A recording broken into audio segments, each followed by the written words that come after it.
దేవుని పరిశుద్ధ నామంలో మీ అందరికీ వందనాలు తెలియపరుస్తున్నానండి. ఈ దినం దేవుని మాటను మనం ధ్యానం చేసుకుందాం. పరిశుద్ధ గ్రంథంలో నుండి యోబు 34వ అధ్యాయము 21వ వచనం. ఆయన దృష్టి నరుల మార్గముల మీద నుంచబడి ఉన్నది. హల్లెలూయా. ప్రవక్త అయిన యోనా గారికి దేవుని వాక్కు ప్రత్యక్షమైంది. నినివే పట్టణస్థుల దోషము నా దృష్టికి ఘోరమైన కనుక నీవు నినివే మహాపట్టణమునకు పోయి దానికి దుర్గతి కలుగునని ప్రకటించుము అని దేవుని చేత యోనా గారు ఆజ్ఞాపించబడ్డారు.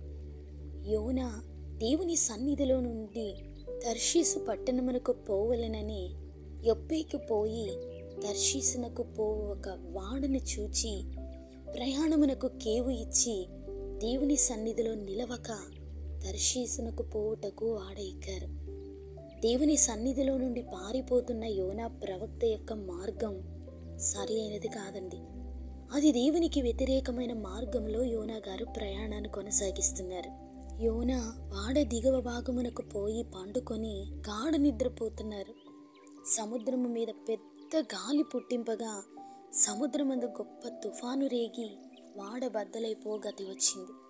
ఆ వాడలోనున్న నావికులు భయపడి ప్రతి వాడను తన దేవతలకు ప్రార్థనలు చేస్తున్నారు. వాడ తేలిక చేయుటకు అందులో సరుకులను సముద్రంలో పడవేస్తున్నారు. వాడవారు ఎవరిని బట్టి ఎంత కీడు మనకు సంభవించింది అని తెలుసుకొనుటకు చీట్లు వేయగా చీటి యోనా పేరుతో వచ్చిందండి.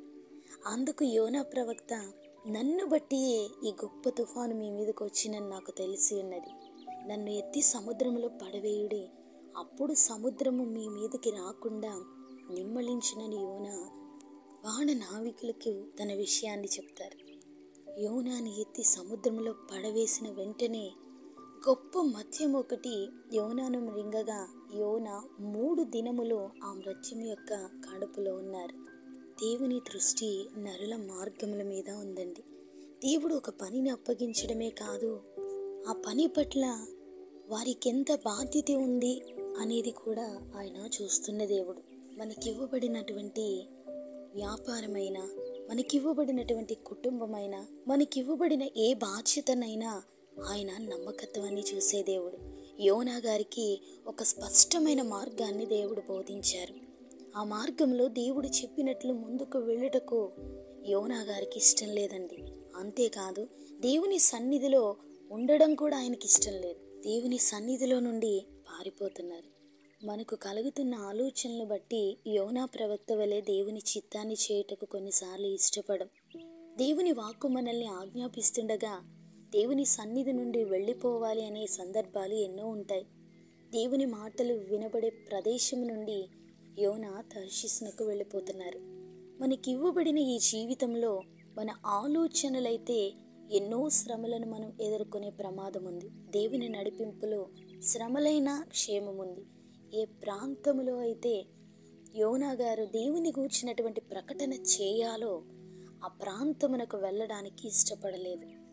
యోనా ప్రవక్త ద్వారా దేవుడు నినివేని కాపాడాలి అని, ఆ ప్రజలకు దైవికమైనటువంటి భయాన్ని కలిగించాలనే ఉద్దేశముతో ఆయనను అక్కడికి పంపించాలనేది దేవుని యొక్క చిత్తం. ఆ దైవిక ప్రత్యక్షతని కాదనుకొని యోనా ఎన్నో శ్రమల గుండా ప్రయాణాన్ని కొనసాగించి తర్షీసునకు వెళ్ళేటువంటి వాడనెక్కి వాడలో నుండి సముద్రములో పడవేయబడి సముద్రంలో నుండి మృత్యుపు కడుపులోనికి వెళ్ళడానికి దేవుడు ఆ రీతిగా యోనాకి మార్గాన్ని సిద్ధపరిచారు.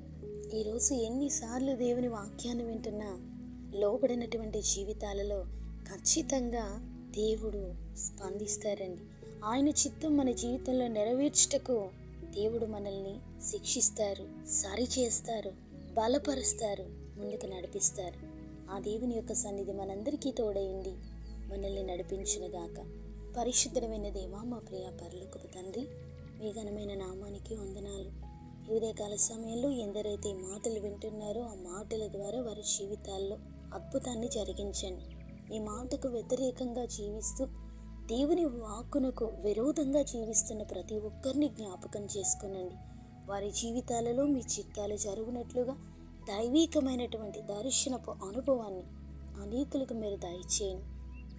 యోనా వలె తిరుగుబాటు స్వభావం మాలో లేకుండానట్లుగా మాట వినుట శ్రేష్టము అనే వాక్యానుసారమైన జీవితాన్ని మాకు దయచేసి మమ్మల్ని బలపరచమని నజరేయుడైన యేసు శక్తి కలిగిన నామములో అడిగి వేడుకొనుచున్నాము తండ్రి.